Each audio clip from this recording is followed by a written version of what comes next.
हमें petrol diesel का उपयोग कम करना होगा। शहरों में जहां मेट्रो है वहां हम तय करें कि हम मेट्रो का ही उपयोग करेंगे। अगर कार में ही जाना जरूरी है तो फिर कार पूल करने का प्रयास करें और भी लोगों को साथ बिठा लें। अगर हमें कहीं सामान भेजना हो तो कोशिश करनी है कि वह ज्यादा से ज्यादा रेलवे गुड्स के जो ट्रेन होती है रेलवे की सर्विसेज से भेजें कि साल भर तक घर में कोई भी फंक्शन हो, कोई भी कार्यक्रम हो, हम सोने के गहने नहीं खरीदेंगे। मैं देश की अदालतों से भी आग्रह करूंगा कि ऐसी स्थिति आने पर देश हित में हमें कोई न कोई रास्ता निकालने की तरफ बढ़ना चाहिए। अगर हम तेल खाना कम करें ना तो भी वो देशभक्ति का बहुत बड़ा काम है। वोकल फॉर लोकल के मंत्र को लेकर चले। हम मेड इन इंडिया चीजें खरीदकर भी विदेशी मुद्रा बचा सकते हैं। नमस्कार, मेरा नाम आलोक है। आप लाइव स्ट्रीज देख रहे हैं। देश के प्रधानमंत्री नरेंद्र मोदी ने एक बड़ा ऐलान कर दिया है। देखिए, एक बड़ी बात कही है, देश की जनता से आह्वान किया है कि वो पेट्रोल डीजल की खपत कम करें। ये बड़ी बात है। देखिए, आज तारीख हो गई 10 मई 2026 और प्रधानमंत्री नरेंद्र मोदी ने इशारों में कहा है कि अब पेट्रोल डीजल की खपत को कम करना होगा। जो मेट्रो शहर में रहते हैं, जहां मेट्रो का परिचालन होता है, वो मेट्रो में चलें। यहां तक कि सोना नहीं खरीदना है, गोल्ड सोना, जहां फंक्शन हो रहे हैं किसी घर में, और अभी तत्काल 1 साल तक आपको इससे बचना है। 1 साल तक अभी आपको सोना नहीं खरीदना है, पेट्रोल डीजल की खपत कम करना है। क्या पेट्रोल डीजल के दाम बहुत बढ़ने वाले हैं? क्या बहुत ज्यादा बढ़ने वाले हैं? देखिए, जिस तरह से विश्व में हालात हैं, अमेरिका और ईरान के बीच में युद्ध चल रहा है, कई महीने हो गए लेकिन युद्ध समाप्त होने का नाम नहीं ले रहा है। तो ऐसे में इस बढ़ती हुई तेल की किरकिरी ने कई देशों को चिंता में डाल दिया है। कई देशों में पेट्रोल के दाम बहुत बढ़ गए हैं, बढ़े नहीं, बहुत बढ़ गए हैं। अब ऐसे में क्या भारत देश में भी पेट्रोल डीजल के दाम बहुत बढ़ेंगे? वो कह रहे हैं कोई सामान भी भेजना हो तो ट्रेन से भेजिए। प्रधानमंत्री नरेंद्र मोदी की पूरी बात आपको सुनाते हैं। सोना नहीं खरीदना है। देख, आपातकालीन स्थिति में देश को लोग सोना दान करते थे, दान करने की बात नहीं है, लेकिन फिलहाल आपको अभी सोना नहीं खरीदना है। प्रधानमंत्री नरेंद्र मोदी क्या कर रहे हैं, उनकी पूरी बात सुनवाते हैं। साथियों, आज भारत तेजी से विकसित होने के लक्ष्य की तरफ आगे बढ़ रहा है, लेकिन इस समय भारत कई विराट चुनौतियों का मुकाबला भी कर रहा है। साथियों, कोरोना काल के दौरान ही दुनिया सप्लाई चेन के बहुत बड़े संकट से गिर गई थी। कोविड के बाद यूक्रेन में युद्ध शुरू हो गया, उसने दुनिया की परेशानियां और बढ़ा दी। फूड, फ्यूल, फर्टिलाइजर, इन तीनों चीजों पर गंभीर प्रभाव पड़ा। बीते 5-6 वर्षों में इस संकट से निपटने के लिए हमारी सरकार निरंतर प्रयास कर रही है। आपको याद होगा, उस समय और आज भी फर्टिलाइजर की एक बोरी दुनिया में 3-3 हजार रुपये में बिक रही थी। एक बोरी का 3,000 रुपया। कितना? आप बताएंगे एक बोरी का कितना? आंकड़ा नहीं, बोलिए मुंह से। 3,000 रुपया एक बोरी का। कितना? एक बोरी का कितना? एक बोरी का कितना? और भारत के किसानों को वही खाद की बोरी 300 से भी कम रुपये में दी जा रही है। 3,000 के सामने 300 रुपये में सप्लाई चेन की इन मुश्किलों के बीच पिछले 2 महीने से हमारे पड़ोस में ही इतना बड़ा युद्ध चल रहा है। इसका असर पूरी दुनिया पर पड़ा है और भारत पर तो और भी गंभीर असर हुआ है। साथियों, भारत के पास बड़े बड़े तेल के कुएं नहीं है। हमें अपनी जरूरत का पेट्रोल, डीजल, गैस, ये सब बहुत बड़ी मात्रा में दुनिया के दूसरे देशों से, बाहर से मंगाना पड़ता है। युद्ध की वजह से पूरी दुनिया में पेट्रोल, डीजल, गैस और फर्टिलाइजर के दाम बहुत अधिक बढ़ चुके हैं, आसमान को भी पार कर गए हैं। अड़ोस पड़ोस में देशों में क्या हाल है वो तो अखबारों में आता है। भारत सरकार इस युद्ध के पिछले 2 महीनों से देशवासियों को इस संकट से बचाने के लिए लगातार प्रयास कर रही है। नागरिकों पर बोझ न पड़े, इसके लिए सरकार सारा बोझ सरकार खुद अपने कंधे पर उठा रही है।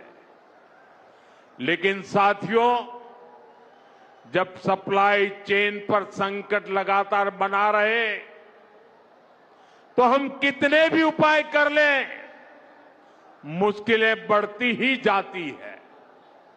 इसलिए अब देश को सर्वोपरि रखते हुए, मां भारती को सर्वोपरि रखते हुए हमें एकजुट होकर के लड़ना होगा।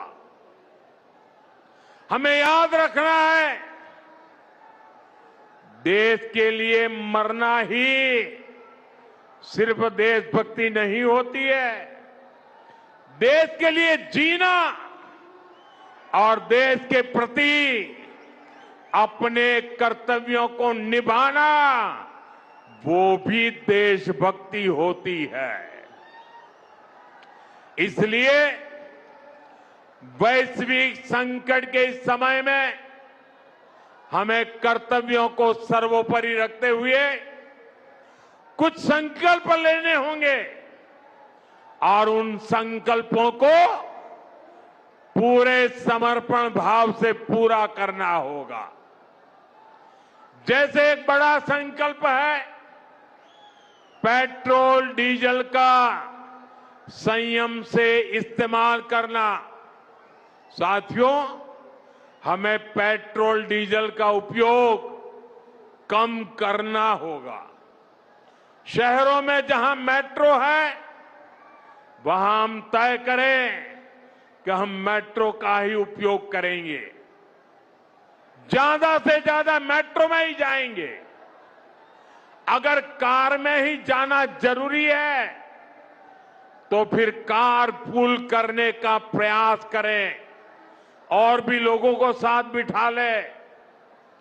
अगर हमें कहीं सामान भेजना हो तो कोशिश करनी है कि वह ज्यादा से ज्यादा रेलवे गुड्स के जो ट्रेन होती है रेलवे की सर्विसेज से भेजे, ताकि इलेक्ट्रिक रेलवे होने के कारण पेट्रोल डीजल की जरूरत नहीं पड़ती है। जिन लोगों के पास इलेक्ट्रिक व्हीकल है वो भी कोशिश करें कि इलेक्ट्रिक व्हीकल का ज्यादा से ज्यादा उपयोग करें। साथियों, हमने कोरोना के समय में वर्क फ्रॉम होम की, ऑनलाइन मीटिंग्स की, वीडियो कॉन्फ्रेंस की, ऐसी अनेक व्यवस्थाएं विकसित की और हमें आदत भी हो गई थी। आज समय की मांग ऐसी है कि उन व्यवस्थाओं को हम फिर से शुरू करें, तो वो देश हित में होगा। Work from home, online conferences, virtual meetings, इनको हमें फिर से प्राथमिकता देनी है। साथियों, आज जो संकट है उसमें हमें विदेशी मुद्रा बचाने पर भी बहुत जोर देना होगा, क्योंकि दुनिया में पेट्रोल डीजल इतना ज्यादा महंगा हो गया है, पहले से कई गुना ज्यादा कीमतें बढ़ गई है। तो हम सबका दायित्व है कि पेट्रोल डीजल की खरीद पर जो विदेशी मुद्रा खर्च होती है, पेट्रोल डीजल बचाकर हमें वो मुद्रा भी बचानी है। इसके लिए हमारे छोटे छोटे प्रयास भी देश की बहुत मदद कर सकते हैं। जैसे आजकल जो विदेशों में शादियों का, विदेशों में घूमने का, विदेशों में वैकेशन पर जाने का मिडिल क्लास में कल्चर बढ़ता जा रहा है। हमें तय करना होगा कि जब ये संकट का काल है और हमारी देशभक्ति हमें ललकार रही है, तो कम से कम 1 साल के लिए हमें विदेशों में जाने की बातों को टालना चाहिए। भारत में बहुत सारी जगह है, वहां हम जा सकते हैं। बहुत कुछ भारत में किया जा सकता है।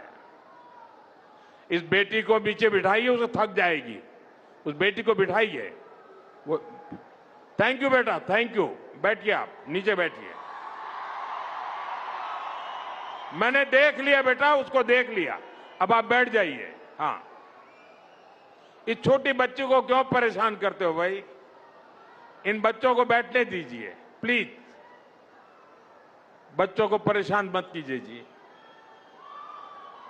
साथियों, हमें विदेशी मुद्रा बचाने के जो भी रास्ते हम लोग अपना सकते हैं, हमें बचाना होगा।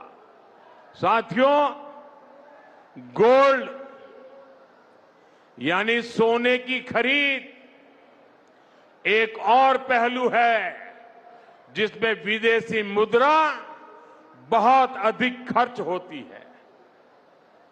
एक जमाना था जब संकट आता था, कोई युद्ध होता था, तो लोग देश हित में सोना दान दे देते थे। आज दान की जरूरत नहीं है, लेकिन देश हित में हमको ये तय करना पड़ेगा कि साल भर तक घर में कोई भी फंक्शन हो, कोई भी कार्यक्रम हो, हम सोने के गहने नहीं खरीदेंगे, सोना नहीं खरीदेंगे। विदेशी मुद्रा बचाने के लिए हमारी देशभक्ति हमें चुनौती दे रही है और हमें इस चुनौती को स्वीकार करते हुए विदेशी मुद्रा को बचाना होगा। साथियों, ये समय एक और बड़े सबक का भी है। एक समय था जब हम कॉपर एक्सपोर्ट करते थे, लेकिन आज भारत के सामने स्थिति ऐसी बन गई कि अब हमें कॉपर को भी इंपोर्ट करना पड़ता है। हमारे देश में हड़तालें करवाकर कॉपर प्लांट्स को ठप करवा दिया गया और अब हालत ये हो गई कि हमें कॉपर बाहर से मंगाना पड़ता है और उसमें विदेशी मुद्रा खर्च होती है। इसलिए मैं ऐसे सभी श्रमिक समूह मजदूर संगठनों से भी कहूंगा कि हमें ऐसी बातों का जरूर ध्यान रखना चाहिए। भारत को आत्मनिर्भर बनने से जो भी कदम रोकते हैं, उनमें हमें दूरी बनानी होगी। और जो लोग ऐसी साजिशों में जुटे हैं, उन पर भी कड़ी नजर रखनी होगी। मैं देश की अदालतों से भी आग्रह करूंगा कि ऐसी स्थिति आने पर देश हित में हमें कोई ना कोई रास्ता निकालने की तरफ बढ़ना चाहिए। साथियों, ऐसे ही खाने के तेल का भी है। इसके आयात के लिए भी बहुत बड़ी मात्रा में हमें विदेशी मुद्रा खर्च करनी पड़ती है। हर परिवार अगर खाने के तेल में खाने का तेल का जो उपयोग करता है, अगर वो कुछ कमी करे, मैंने बार बार कहा है 10% कम करो। अगर हम तेल खाना कम करें ना, तो भी वो देशभक्ति का बहुत बड़ा काम है। आप देश सेवा में योगदान दे सकते हैं और इससे देश सेवा भी होगी और देह सेवा भी होगी। इससे देश के खजाने का स्वास्थ्य भी सुधरेगा और परिवार के हर सदस्य का स्वास्थ्य भी अच्छा रहेगा। साथियों, विदेशी मुद्रा की खपत वाला एक और सेक्टर हमारी खेती है। हम बहुत बड़ी मात्रा में बाहर से केमिकल फर्टिलाइजर इंपोर्ट करते हैं। केमिकल फर्टिलाइजर खेती के कारण हमारी धरती मां को बहुत पीड़ा हो रही है। हमारे खेत बर्बाद हो रहे हैं। अगर आज हम अपने खेत को नहीं बचाएंगे तो भविष्य में फसलों पर भी खतरा आ जाएगा। इसलिए बहुत जरूरी है कि हम केमिकल फर्टिलाइजर की खपत 25%, 30%, 40%, 50% उसको घटाए, आधी कर दें और हम उसके साथ साथ नेचुरल फार्मिंग की तरफ बढ़े। हम फर्टिलाइजर का उपयोग कम करके विदेशी मुद्रा भी बचा सकते हैं और साथ साथ अपने खेत को बचा सकते हैं, हमारी ये धरती मां को बचा सकते हैं। और यह हमें करना ही होगा। आज वैश्विक संकटों से जो चुनौतियां आई है, हमें उन चुनौतियों को परास्त करना होगा। साथियों, भारत सरकार खेतों में डीजल पंप की जगह सोलर पंप की योजना चला रही है। हम खेतों में डीजल पंप की जगह सोलर पंप का उपयोग करने का जोर देना होगा। मैं कोविड काल में भी आग्रह करता था कि हम स्थानीय चीजें खरीदें, वोकल फॉर लोकल के मंत्र को लेकर चले। हम मेड इन इंडिया चीजें खरीदकर भी विदेशी मुद्रा बचा सकते हैं। तो प्रधानमंत्री की पूरी बात आपने सुनी है। देखिए, जिस तरह से उन्होंने देश के लोगों से आह्वान किया है, आग्रह किया है, आपने सुना है। आने वाले समय में क्या कुछ कड़े फैसले भी लिए जाएंगे। इसी हफ्ते जो कैबिनेट की मीटिंग होगी केंद्र सरकार की, नरेंद्र मोदी की अध्यक्षता में, क्या उसमें कुछ कड़े निर्णय लिए जाएंगे? क्या पेट्रोल डीजल के दाम बहुत बढ़ने वाले हैं? एक बड़ा इशारा, एक बड़ा संकेत प्रधानमंत्री नरेंद्र मोदी ने जो मंच से कहा है, वो लोग सुन रहे हैं, समझ रहे हैं। और खास करके जो व्यापारी हैं, उन्हें भी एक बड़ा झटका लगा है। लोग सोना नहीं खरीदेंगे, अपील कर रहे हैं प्रधानमंत्री। पेट्रोल डीजल की बचत करें, एक कार में ही सवार होकर अगर 3-4 लोग हैं तो ऑफिस जाएं, मेट्रो का इस्तेमाल करें। आप समझ रहे हैं नरेंद्र मोदी के कहने का अर्थ क्या है, कितने दूर तक इसका मतलब निकाला जा रहा है। हमारे चैनल को सब्सक्राइब कर लें, साथ साथ फेसबुक पेज भी लाइक करें। धन्यवाद।